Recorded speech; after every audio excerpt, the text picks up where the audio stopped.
Texas is in the middle of bowl practices to prepare for the Washington game. How have the position groups changed? Which young players are getting reps? And most importantly, how is this team looking during bowl prep? Eric Nalin, owner of Inside Texas, is coming by to give us the latest intel from the Texas Bowl practices. Stay up to date on the behind the scenes of your favorite program by subscribing to InsideTexas.com today. Link in the description. The Longhorns are facing a dangerous Washington team, so what are the Longhorns doing to secure the big win? Without further ado, let's get into it. Welcome back, Eric, and first things first, what is the staff focused on in this Washington matchup? How are they feeling about the Alamo Bowl? You know, there's a lot of excitement about this game because of the offensive firepower that Washington's coming in with. I think Sark and PK have a little added bonus. You don't want to lose to your former employer. Nobody ever wants to do that. The story of the game is going to be Michael Penix Jr. and his receivers versus the Texas defense and the secondary. You know, I think the coaches are using that offense as a motivating factor for these players. You don't want to be a team that they pile up stats on, you know. We started to see that group play a lot better as the season wore on, and I think that's really going to be the tale of the game. Obviously, they feel like they're going to be able to run the ball and move the ball on offense. Washington's defense isn't all that great. You know, the tale of the tape is going to come down to, can the Texas secondary hold up to that passing game? There's a lot of motivation, and like I said, the coaches are using that as a tool to keep those guys engaged. But, you know, I don't think they really need that necessarily. Everything we've heard, the coaches are happy with the level of effort that they've seen, especially with the wonky practice schedule. You've got finals. They haven't played a real game in a couple weeks, but still the energy and focus has been at a pretty high level. I think fans are excited to see Quinn in this game as well. We saw his regression throughout the season, and now he's had a month to work on things. So what's the update on Quinn? Are we seeing some progress there during these past few weeks? We have heard about some progress. I think that's a big storyline going into the bowl game and going into next season is can Quinn live up to his potential? And I think he's working hard towards that. The first group of practices we heard about, he was doing very well. Today was the first time they went full pads. He did have some struggles, but he also had some times where he looked really good too. He hit a beautiful pass to Jordan Whittington. Sort of that pass they hit numerous times. It was a sort of an in and then out on the sidelines where, you know, that seems to be one of Quinn's most confident throws. He was making that again today. Before today, he was hitting some downfield passes to Whittington and Worthy. And I think he was looking better. But, you know, once they went back good on good today, sort of at a full speed, he didn't look quite as good, but I think he did look probably better than at times that we saw him this season for sure. Why do you think we saw that regression with Quinn? I've heard it was injury, playing good defense, maybe even a psychological component as well, recovering from that injury. So what do you think was the core issue there?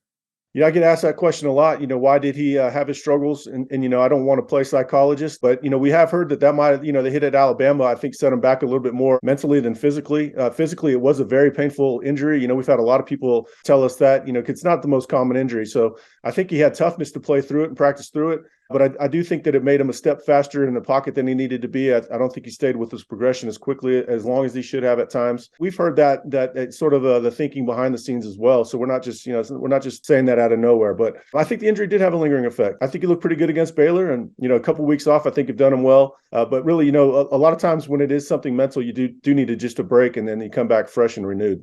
And Sark said in some pressers he was going to improve the pass game, and I don't know if that meant he was just going to rep more or some scheme changes. What are you hearing there, and are the coaches mentioning any younger guys that are standing out in the receiver room? As far as building out the passing game, I think what Sark is really saying is he needs to feed Jordan Whittington more. Obviously, at times they didn't get him the ball enough. When they got him the ball, good things happened. But they also trying to get the younger receivers reps. They really like Savion Red. I think he brings some of that Jordan Whittington toughness. Maybe not as fast as Whittington, but where he's different is he's got a better catch radius. He's having a good couple practices. Brennan Thompson is getting more looks. Still needs to get a little stronger. If the defensive backs get their hands on him, they're going to win that battle. But if he gets space to begin with, then he's gone. Then he's able to utilize that speed. So with Brennan, it's just being able to put himself in position to play to his strengths, which of course is speed. You know, those guys are going to have a big spring, but, you know, they're taking advantage of their reps too. I think the position where players are taking the most advantage, of course, is running backs with Bijan and Rashawn out. 100%. And Bijan just announced he's opting out, and Roshan will do that soon enough, I'm sure. So how are Keelan, Brooks, and Blue looking in practice? You know, everybody's asking about the running backs being out. You know, who's going to step up? Jonathan Brooks has created a lot of excitement with fans just in the few flashes he has, but I don't think that excitement compares to what's going on behind the scenes with him. You know, as one person put it, This is a good chance for anybody that has the next man up mentality to take advantage of, and that's Jonathan Brooks to a T. He already practiced hard and played hard, but I think there is a little bounce to his step because he knows that now he's going to get his carries. It's really his job to grab hold onto, and he's doing everything he can. And he shows a lot of ability in practice. I think Keelan wasn't mentioned, but I think that's kind of we already know what's going on with him. Jaden Blue was also mentioned. Jaden Blue, he's an electric and talented player. He's excited to show what he can do too. Those guys are really looking forward to the bowl game.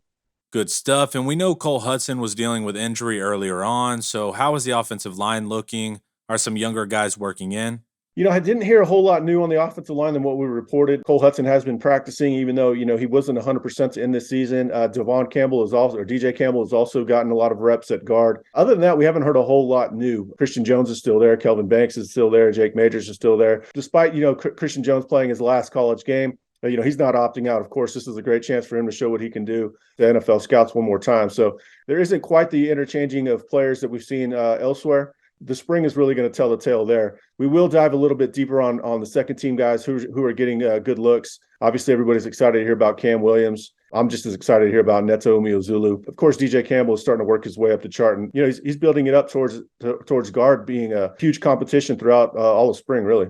And then over on defense, we know Coburn and Ojimo are graduating, but they aren't opting out. So on the defensive line, are we seeing some younger guys like Bledsoe or maybe Burke, or the same lineup we played with during the regular season? I anticipate seeing the younger guys a little bit more, but the goal is to win this game. Everybody wants to win this game, so it's not just empty the bench just because you want to and get. It's not it's not about participation. It's about winning the game first. I do think those guys, the younger guys, are very talented, so they will start to ascend the depth chart and see. We might see them. Dre Bledsoe is one of the most talented guys in the program, regardless of position.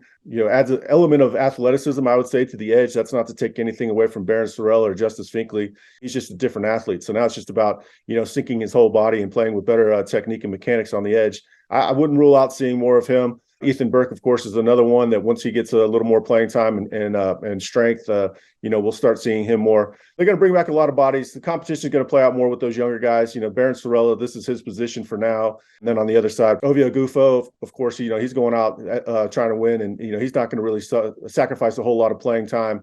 They want these seniors to have their moment too. So it's not just about getting the young guys reps. It's part of that, but that's what the practices are for. Once it comes to game time, they want to win it, and they're going to play the guys that they kind of help bring that resurgence this year.